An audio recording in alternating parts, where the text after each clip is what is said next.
All right, so hi everyone. My name is Alexey. As Sergey just introduced me, I work in a company called VMware, former Pivotal. So I joined VMware recently with acquisition of Pivotal, and I work in Spring team and Spring Cloud Services teams in particular. But today I'm not going to talk about Spring Cloud Services, and instead I'm going to talk about something you probably didn't expect me to talk about: is Spring, your next Java micro framework. So basically, I'm going to talk a little bit about the micro framework features that Spring Boot exactly, can provide you out of the box right now. Because currently I see that there is a little bit of tendency of kind of opposing a Spring framework, or like let's call it full stack frameworks, not just Spring maybe, to micro frameworks. Like so, people looking to switch to micro frameworks to get some different benefits. But sometimes I think people don't realize that they can get the same benefits without living, with basically staying on Spring. They can do the same things they expect from the micro frameworks. So before we start, let's talk about what I mean by a micro framework, right? So I'm going to do a little bit of code demos as well. So I'm going to start like with a little bit of introduction, and then I'm going to switch to IntelliJ, and we're going to see all of these in action. So hopefully it's going to all make sense soon. So I copied this definition of micro framework from Wikipedia, and it says that basically a micro framework is something that takes HTTP requests, routes it to the handler, and then gives a HTTP response back. So basically, Spring is already a micro framework, right? So we're done. Basically, there's no need for this talk. But seriously, what I see like from the different conversations with different people and having like reading the different discussions in Reddit or Hacker News or something, so people looking for, I would kind of group them, all of these different reasons, into four categories for four main features of micro frameworks people want to get. Is first of all, it's runtime efficiency. Second is hot and trendy support of native images using GraalVM. Another one, which is not about the technical side, but more about the code and simplicity in your code. So being able to like read through your code and not navigating the complex configuration classes, auto configuration classes, to understand what is going on. And another one, which is like occasionally mentioned, is more productive local development, as being like, I save my file, I hit refresh in my browser, and I see changes immediately, right? So this is my definition of micro framework, and these are exactly the same, the four sets of features I'm going to talk about in context of Spring. So with these four features in mind, how can we say like how micro is Spring Boot? I'm talking about Spring Boot because Spring is like an underlying framework, is as micro frameworky as you want it to be, right? It's super flexible, is whatever how you use it, that's the level of flexibility it gives you. But Spring Boot is more opinionated choice. So in Spring Boot, like there are certain trades-off and things to talk about.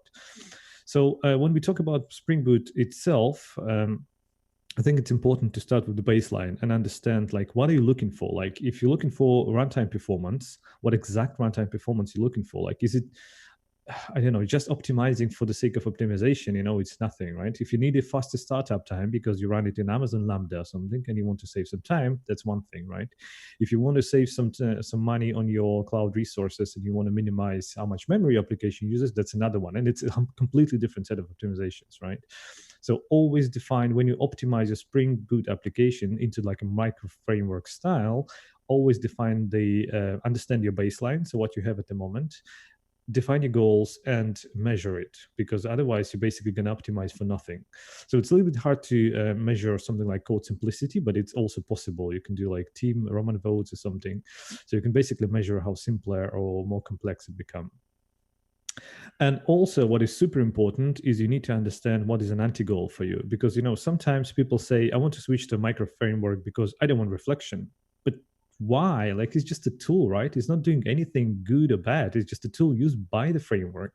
So just fighting the frame reflection is like fighting windmills, right? There's no point in that unless it creates a certain very specific problems for you. In this case, you can try to solve it. So with that in mind, let's start with the baseline. So what Spring Boot, the most recent version, 2.3, which is even like 0 days old, basically, can offer you from these four features of micro framework features. So Two of them, the first two features, is runtime efficiency and native images support, is something I'm not going to talk about in this presentation, because basically it's already covered by multiple presentations, videos, articles from different members of Spring Team. So if you're interested in that, like TLDR in here, but basically if you want to learn more, you can follow a couple of talks from Dave Sire and read his article about how fast is Spring. It's all about like optimizing startup time, optimizing memory consumption, and stuff like that. So there is a video version of that from last year's Spring I/O in like physically in Barcelona. How cool was that, right? So the TLDR for that is, if you want improve runtime efficiency of your Spring Boot application out of the box, the first thing you should do is to upgrade, because every release of Spring Boot, it provides more and more features like faster startup time, optimized internals for better memory consumption, like a lot of optimizations happening. So if you just upgrade, maybe you're going to get your whatever your target is, maybe you can achieve that by just upgrading. Let's say if you want your application start under 1 second, you can do that in like Spring Boot 2.3.2.2. So if you're optimizing for startup time specifically, let's say if it's a short-living microservice or function, you can probably explore reactive stack, because it has a slightly better startup time. One thing you can definitely look into is using exploded jars versus fat jars. And you can use layered Docker images and exploded Docker images as well.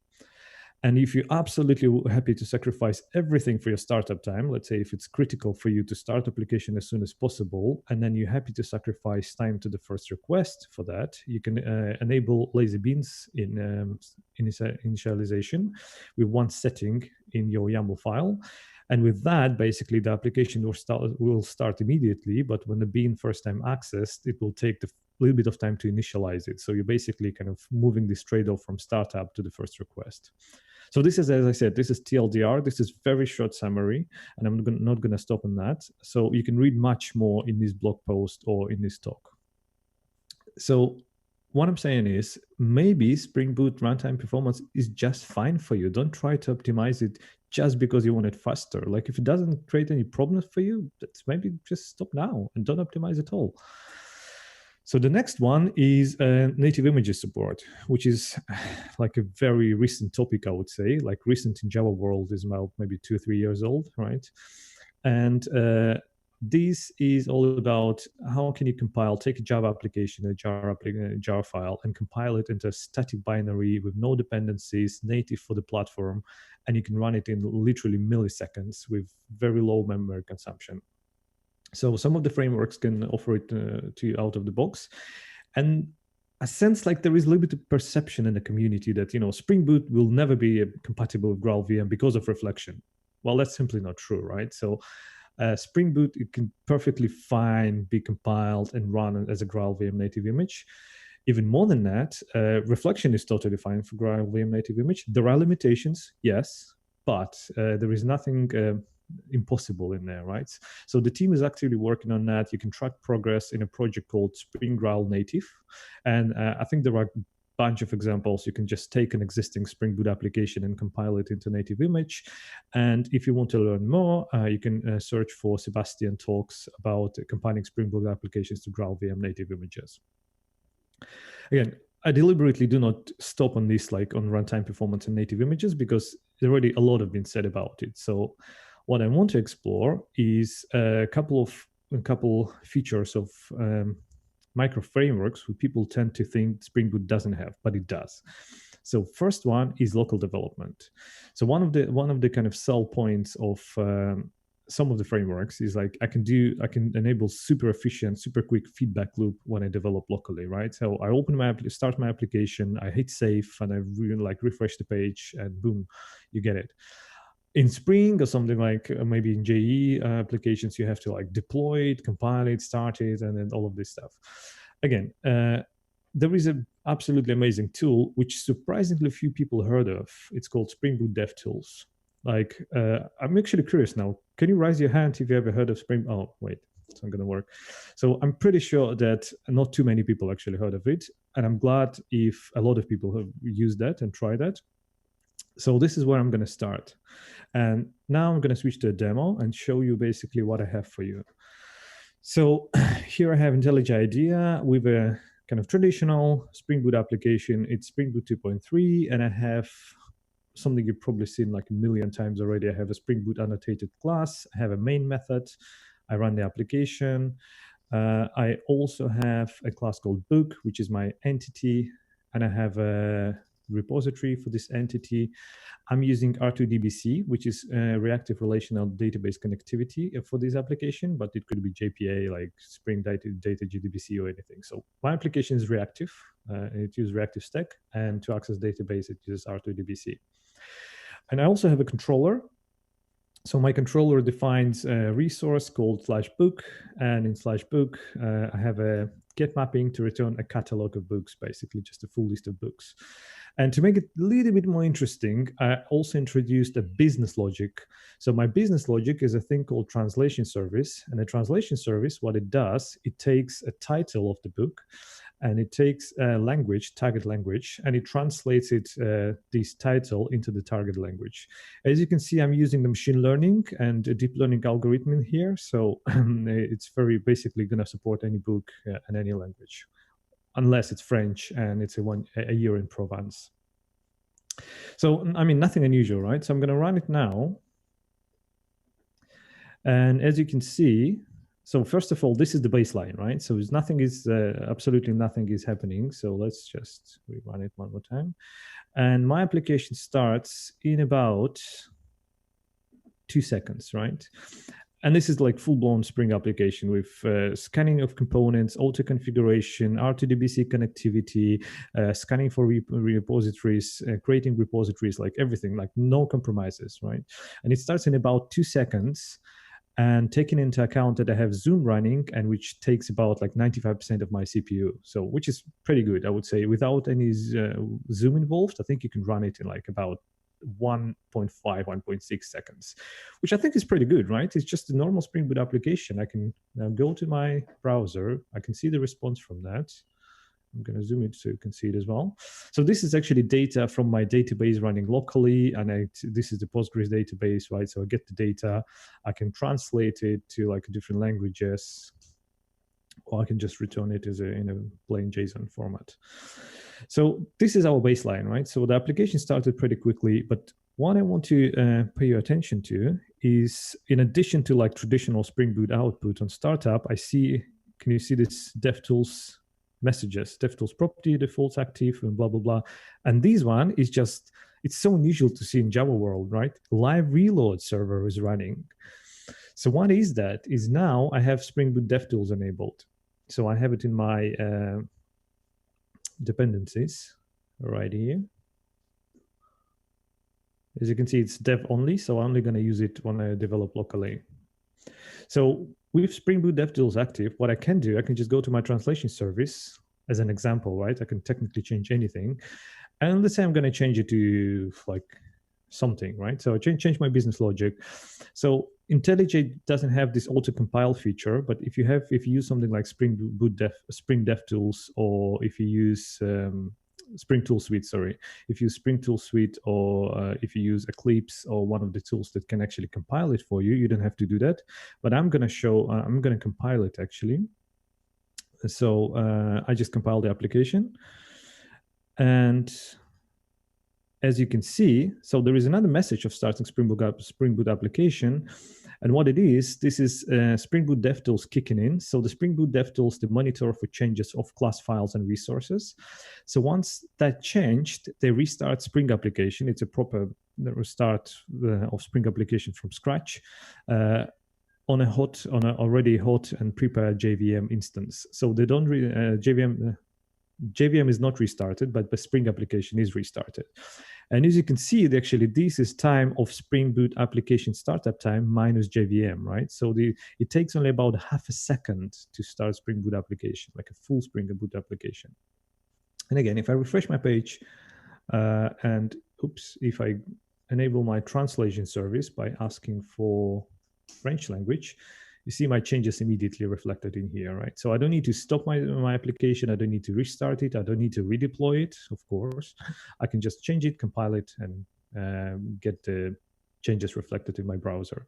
Because it also starts live reload server, you can install extension for your browser. So basically, in this case, when you compile it, you don't even have to refresh your browser. It's going to automatically refresh it for you. So it's just, traditional kind of web application development cycle. When you just change something in your IDE, you save it, and boom, it's immediately updated in your browser. So that's one of the features I wanted to talk about. So this is local development features, which quite often seen in micro frameworks. And again, Spring Boot can give it to you out of the box with like no changes in your application whatsoever. So you can get it for free. So now we're getting into a slightly more interesting area. So about the code simplicity. And why is it tricky? Because the simplicity is like different people have different opinions about what simple is, right? So what is a simple code? But some criticism I heard and I read about Spring Boot applications and simplicity of Spring Boot applications written in Spring Boot is sometimes something like component scanning can be not so easy to follow, right? So let's say if I go back to my code base and if I go to, let's say, my book controller, and let's say I have two dependencies, right? Book repository and translation service. Like if I just read in the code without IntelliJ, without IDE, it's really hard to tell, like, where is this coming from, right? Where is it injected from? Like, is it the component? Is it the configuration file? Especially if you have multiple profiles or something, it's getting a bit more tricky. Like IntelliJ is super cool with that. Like you can click it and say, "Ooh, there we go. This is my instance." So if you're using IntelliJ, it's probably like lesser of an issue for you. So the component scanning is one thing, right? Another one is route mapping. So the route mapping as well is, in my case, I only have one controller, so it's relatively easy to navigate. But even now, right, I look at the handler, like it says get mapping, but it's actually get mapping within the request mapping. So it takes a little bit of kind of effort, to understand what is going on and which dependency, like which URL is handled by which handler. Again, there are tools to help you with that, like Actuator or something that can list all of the endpoints, but sometimes it's not immediately obvious, right? So it takes some time to kind of scan it through and understand what's going on. So that's another thing. Yet another one surprise when using Spring Boot and something that affects code simplicity is auto configuration. It can be surprising because it can be based on the class path. So if you add something to a class path and all of a sudden you get something you don't expect in your application context, like Redis client or something, maybe you don't need that. I would say, why would you add Redis dependency then? But that's a different question. But yeah, auto configuration can be sometimes surprising. The thing is, again, there are plenty of tools provided by Spring Boot team to diagnose that. So there is an auto configuration report. You can actually print the full auto configuration report and actually see. Well, actually, I can show it to you. That's not prepared, so it's basically improvisation now. So let's see if I can make it work. Maybe not, because I cannot find environment variables. Yeah. So if I do debug equals true, right? And if I restart my application, so yeah, auto configuration can be tricky sometimes. Some people say this definitely sometimes affects code simplicity of Spring Boot application, and probably I've done something wrong. Yeah, because that's the one, right? So auto configuration is yet another thing which affects code simplicity. And then two extra things which I mentioned, like in addition to what I'm going to show, is first of all, things like Spring Data, maybe Spring Cloud, Spring Security. Sometimes people say they add even more kind of uncertainty.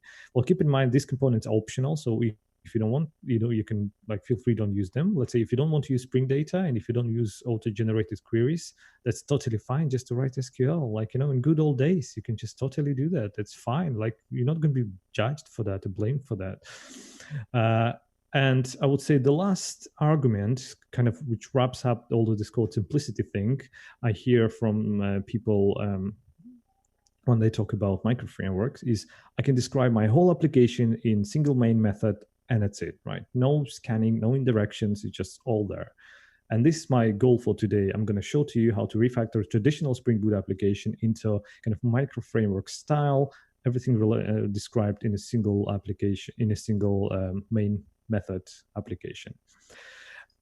before we do that, I just wanted to quickly show you. So this is auto configuration report. So you can basically absolutely see a report on every single auto configuration of Spring Boot try to apply, and it gives you a full report, like this one didn't match, this one didn't match. And then if you scroll up, you will see that some of them actually matched. So you can always diagnose and fix and debug your auto configuration. Again, it's nothing wrong with that or nothing bad with that.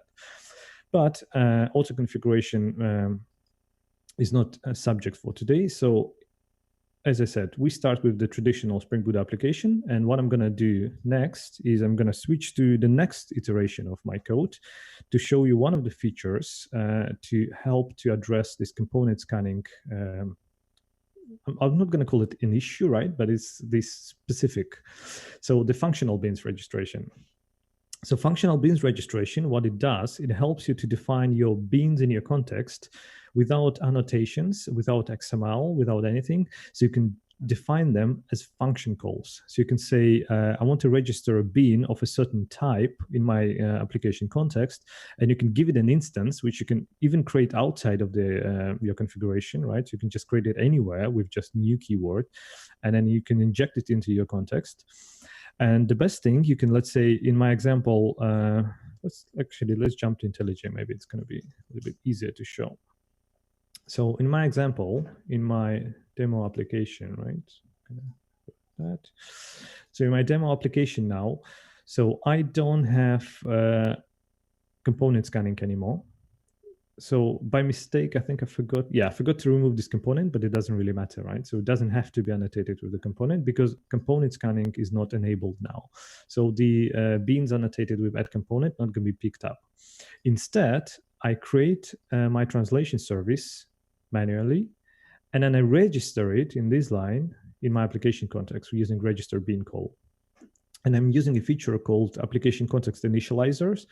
So you can create a class for that and then pass it to Spring Boot to Spring to configure and use it. But you can also even define it as a Lambda function. So you can basically configure your context using Lambda functions and by registering the beans in the context.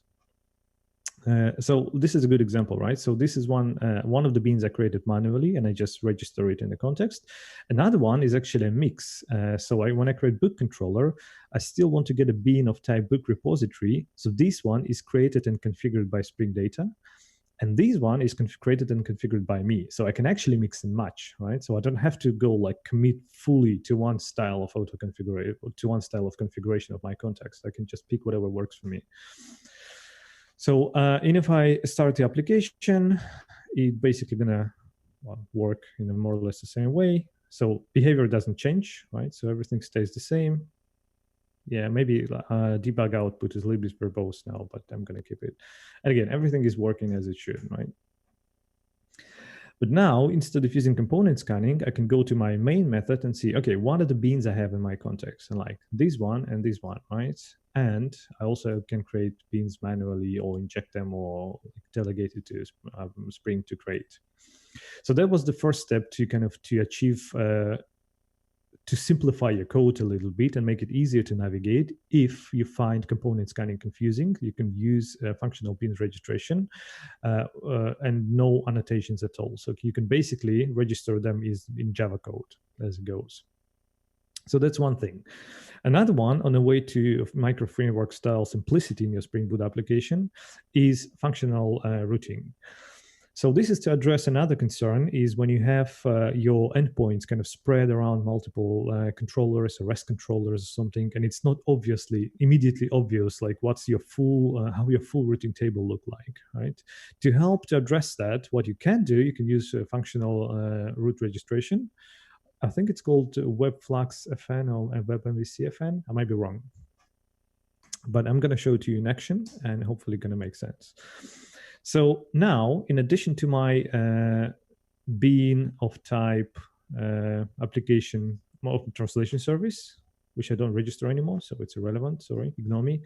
So in addition to that, so what I do, I use the same context initializer to register another bean, and bean of type router function, yeah, I think it's just a router functions, yeah, router function. So And I can also use a special builder provided by a DSL, basically provided by Spring. So this DSL starts with a static function called root, and then you can define your root table in here, right? So you can define your, let's say, get method, and then you can define your handler. And your handler, with the beauty of that, it's basically works with a request response. So what your handler is just a function that takes a request and returns a response, nothing else. So in addition to kind of listing all of these roots in one place, you can also see like how simplified your request response is. Like, you don't use annotations to get something from the requests, right? You access properties of request object. And if I run the application now, as you can, I'm going to just rerun it.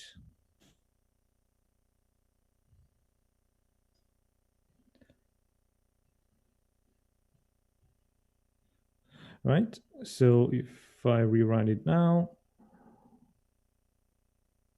something is terribly broken and not going to start. Okay, let's ignore it for now. But the thing is, so maybe lesson for the future: never ever upgrade your dependency right before the demo. It's always a bad idea, because the demo gods, they're never happy with upgraded dependencies. I'm going to share the code so you can explore and play with it later. So yeah, the beauty of that, you can basically list as many routes as you want. You can define, let's say, my post requests, like do whatever you want, right? You can do like, you can even do like extra filters on that. You can basically return nested routes. You can define like your whole routing table can be defined in here. So you can basically scan it through and see it immediately. And it's going to be defined right next to your beans. So you can basically see your application configuration and application routing table in one place. So hopefully it's going to be another step to code simplicity you may want to achieve, especially if it's small microservice and you don't have that many controllers and routers. So the next step is we're kind of going into, I'm not sure how much time I have, maybe just a few minutes, right? So the next step is manual auto configurations import. So I thought about like a lot, do I want to mention that or not? Because this is where you're getting into what I call Kimi Räikkönen mode. So Kimi Räikkönen, he's not a computer scientist, but he's a Finnish Formula One driver. And he once said to his racing engineer, just leave me alone, I know what I'm doing. So if you feel like Kimi Räikkönen, if you know exactly what you're doing, then you can totally use that to like optimize your auto configuration a little bit.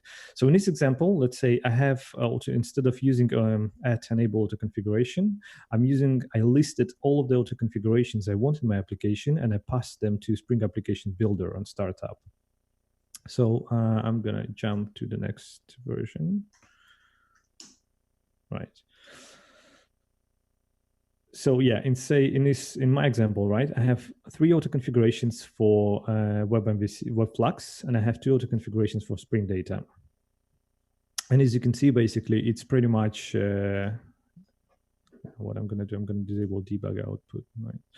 So it's pretty much the same file with the same application, with just instead of add auto configuration, I only have enable auto DBC repos, and then I list my configuration classes in here.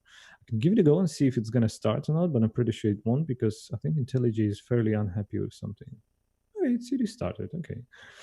So, and if I refresh it, so the application is up and running, and my whole application configured in here. There is no auto configuration happening apart from the classes I'm interested in, right? And my whole application basically configured in here. So what we have in the end, with 1 minute left, is this, what you can get out of Spring Boot applications with just using few features of Spring Boot. You can basically fit your whole Spring Boot application in the main method, right? With no component scanning, no auto configuration if you want to. But again, just consider that. Just think about if it's a real problem, auto configuration or not. So with no auto configuration, no component scanning, functional bin definitions, functional routing, you can like squeeze your whole application in like, I don't know how many lines in there, like 20, 30 lines. And this is actually a full Spring application that uses Spring Data, and it uses WebFlux, and it uses all the features of Spring Boot. You can take it even further. So if you're not happy with that and you're happy to sacrifice some of the features of Spring and Spring Boot, let's say you can stop using Spring Data and let's say use not auto-generated repositories, right? But you can write SQL. So let's say in my example, I can use, let's say, instead of calling the repository method called find all, I can actually access a bean called database client, and I can run a SQL query on that, and I can map it into the data entity, and I can basically process it as usual, right? So there is no dependence on Spring Data anymore. There is no auto-generated repositories or anything. So this just like, functional configuration plus SQL queries and everything. So it's as micro frameworky as it can be, probably. To my opinion, at least in my opinion. So the next thing is, I just want to mention it super quickly because we only have just few seconds left. Is you can explore different options beyond Spring Boot, and what I'm saying, you can still stay within Spring project portfolio. You can stay in Spring universe, right? You can get all the benefits of Spring, like other projects, but you can explore different options for configuring your application. So let's say one of them is an experimental project called Spring Foo, and hopefully I pronounce it right. So in this project, what it does, it introduces a functional application configuration. So it's not just bin definition, bin registration, right? The whole application is configured via functions. So let's say in my case, I just create an application of type reactive, and I use Lambda to configure it, and I register my bean using the functional bean definition, and I enable R2DBC Postgres connection, which is what they call features or modules, and then I call webplugs module, and I even specify port manually and everything, and then I define router using the same routing functions, and I use basically the same database client. And in this case, there is no absolutely no auto configuration. So whatever you have in your features, whatever you have enabled in the list of features, this is what you're going to get in your application. So there is no component scanning, no auto configuration, and this is Spring Foo application. So this Spring Foo is experimental, but what I've showed to you before, everything is actually production ready and everything is in Spring Boot already. So you can use it now if you want to make your code simpler and to get some of the features of micro frameworks you're looking for without leaving Spring Boot. And that's all I have. Thank you. All right. So thank you, Alexey, for the presentation. Maybe we can go through some of the questions that we have on the Discord channel. Yeah, absolutely. So are there any plans to offer AOT compilation in the future? Yes, not even in the future, even now. As I said, if you go to this Spring Ground native repository, you will find plenty of examples, including like Spring Boot web applications, webflow applications, JPA applications, like plenty of them. And you can compile all of them already now into native images with AOT compilation. And I think Spring team is actively working now on actually make this experience as good as it can be. So stay tuned, subscribe for new updates from this repo, and then just keep an eye on that. Lovely. Right, a follow-up question was about GraalVM, but I guess that it has been answered already. Hopefully, yeah. Next question is, what is there to win with functional registration instead of automatic component scanning? Well, we have some discussions there on Discord saying that, well, people prefer annotations maybe to our functional registrations, or at least it's more readable. So what's your take on that? I would say, I totally agree. I like declarative definition of my application as well. I use annotations, and I like it. So I think definitely this model of configuring your application with annotations is not going anywhere, right? So it's still going to be a mainstream. I think the purpose of this, why I mention that, is because sometimes I hear a concern from people, I want to explicitly tell Spring, I want to do that when I create a component, right? Without using bean factories, without using post processors. I just want to, write a code that creates my bean. And if you want to do something like that, for whatever reason, you can use functional bean registrations. So I don't think you should immediately, stop using annotations and switch to functional bean registrations. Again, if you know what your goal is, if you know that what you want to achieve and why you want to do that, it might be just a good, yet another tool for you to use in your application. And again, you can totally mix and match it. You don't have to refactor or rewrite the whole application to that. You can, let's say, you can even use XML, you can use annotations, and you can use functional bean definitions, all playing together nicely. Maybe you shouldn't do that, but you can. All right, so lovely. So I think that we just ran out of time, but maybe you can join the discussion on Discord and Absolutely. join the community. All right, so now it's time for the second quiz of the day. So we're going to give you a couple of minutes of break, and we're going to start the quiz. Okay, so get ready, and we'll get started with the quiz.